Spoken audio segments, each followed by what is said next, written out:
Welcome everyone to another episode of Regular Guy Barbecue, brought to you by CSC Entertainment. So today we're going to do a dry rub video. And the reason we're going to put this dry rub video together is real simple. You guys don't need to make me watch me make a dry rub every single time we cook, because that gets boring.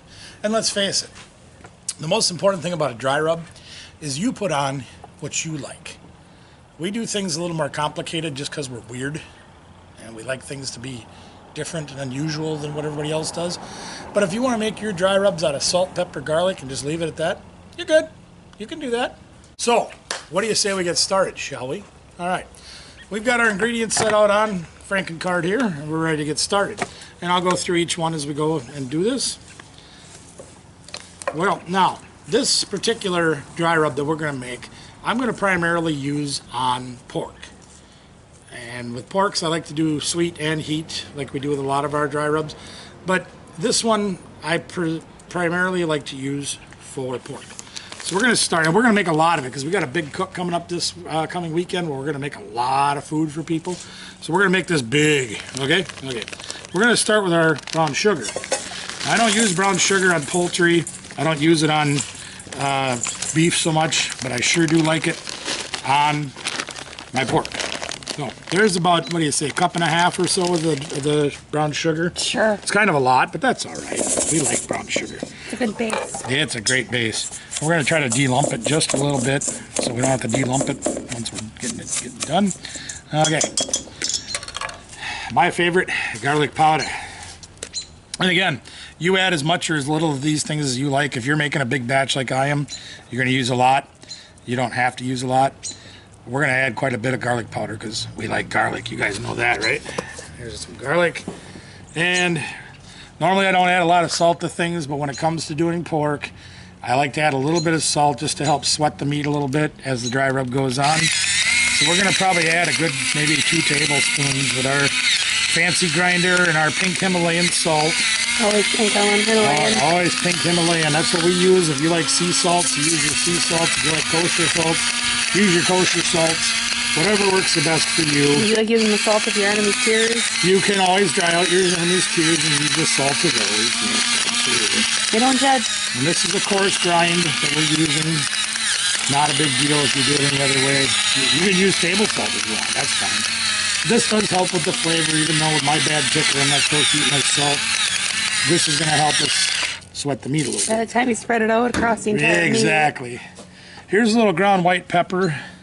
I like using ground white pepper because it really gives you a different layer of flavor than a standard black pepper. So there's maybe a tablespoon of that or so.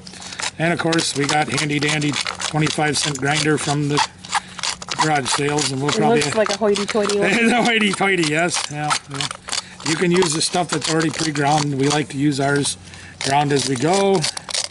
You do it how you want to do it. There's some, maybe a tablespoon of black ground pepper. Okay? Okay. We're going to add some chili powder. And again, we got to add some heat to go along with that sweet. So we're going to probably add a good tablespoon, maybe a little bit more, of our chili powder. All right. Paprika. We're going to... What the hell? We got an empty pep. Well, we don't need that thing anyway, right? That's going over there, apparently. So we're going to use some celery seed. I don't like to use celery salt. You can if you want. Again, it adds more salt. You could use that as an alternative to your regular salts. If you use that, that's fine.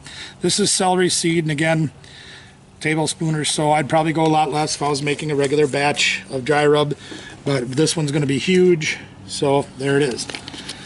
Some oregano for the Vegematics out there. We'll get some greens in there, maybe a tablespoon of that.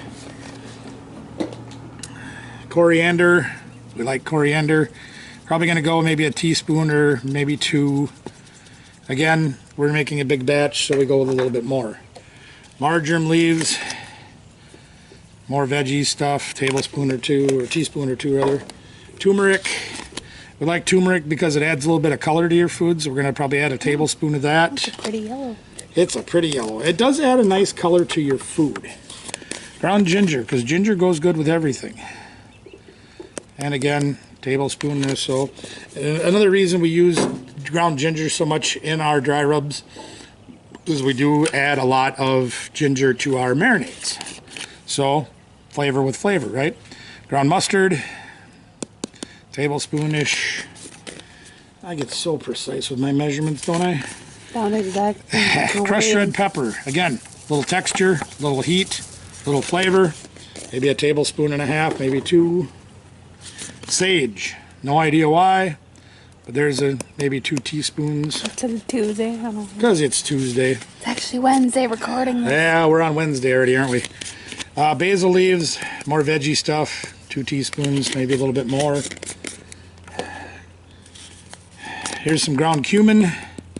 About the same amount, just to give us some extra flavors we like. Another layer of heat. We're going to go with cayenne pepper. And again, 2 teaspoons. Now, I know a lot of videos out there that people do with barbecue. That might be 3 teaspoons. That's okay. We like a little heat. A lot of other videos out there, you'll see people... Actual paprika. Yeah, there's the paprika. We found it. Now, we're going to probably add a good 3 tablespoons of paprika. Because, again, paprika gives us a nice flavor, but it also adds a lot of color. When the meat gets cooked and it starts to darken up, the paprika really helps you out. Anyway, as I was going to say, a lot of videos you see people shoot out there that are a lot more professional than I am. They're going to give you a list of ingredients and how much you should put in for each of those ingredients. Well, I Their can't. flavor. You know, and they're consistent with their cooks. You know, their flavors are consistent. Their flavors are the same. They've got the same measurements, and they taste the same all the time. Now, while we like to make food that's similar, like if you're cooking ribs, you're getting ribs. If you're cooking beef, you're getting beef. I like to mix it up a little bit, just so we get a little bit of a surprise flavor and everything. That's why I don't measure things a lot of times, and that's why my ingredients can vary from time to time. It also matters what I have on the shelf. So if I don't have onion powder, for example, and normally I'd add onion powder to this, I'm out of onion powder and haven't made it to the store yet. So we're doing it without onion powder. No big problem. You use what you got, you use what you like. Okay, so now we're going to mix this up. Ninja blender. For this. That's true. We should probably use a grinder. That would be nice, but I think it's too big for that. Yeah, Anyway. too much. Way too much for one thing. So use a whisk, use a mortar and pestle if you have one. Use your blender. Use a grinder if you have one. Use fists, whatever you Use your into. fist. Yeah, you can get in here and do this with your hands if you want. That's all right. No You problem. wash them unless you're cooking for yourself. That's Use your right. own Yeah. Use gloves. Yeah. You can wear gloves.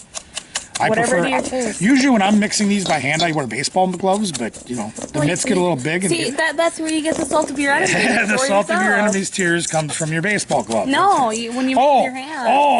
I get it. Yeah, I got you now. All right. Sorry, we're really full of bad jokes today. We apologize for that. But anyway, you can see we get the lumps worked out of there. It works out good. You mix it up real good. You get it fully mixed. Now, I'm not going to show you also today, but you get the idea of when I do my dry rubs, I like to do them by hand. But what I'm doing as many as I am this coming show or this coming weekend, and you'll see the video in the future of what we're doing. I like to put it in a shaker because I'm going to have so much going on that it just saves me a little time, which is also why we're making this a few days ahead of time. And the other nice thing is if you put this stuff, if you want to make a big batch and you want to put it in Ziploc bags or Tupperware containers, me personally, what I do, and you've seen this before, is my shaker. This came from I think this came from the Goodwill store, if I remember right. It's like 99 cents, excuse me. Get one of those and have it be cold outside. You're going to take a lot. You can get one of these, you can get 2 of these, whatever you want to do. But if you get these and you think, okay, but it's got holes in it, how am I going to keep my brown sugar from getting moisture and sticking together? Little secret for you.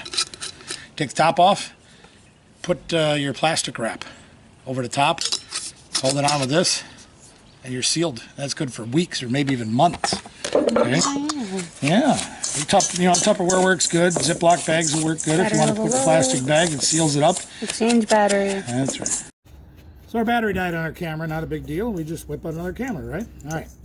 So here you can see we've got most of the lumps worked out. Got it all nice and mixed up. We're going to use our funnel to put that into our shaker. Put the rest into plastic bags or in the resealable container to keep them dry. Not too hard to do. Again, guys, we add a lot of ingredients to our dry rubs. You could add as much or as little as you want, the things that you like. Keep out the things that you don't. Hey, what's in the cupboard? Let's put those in there, no problem.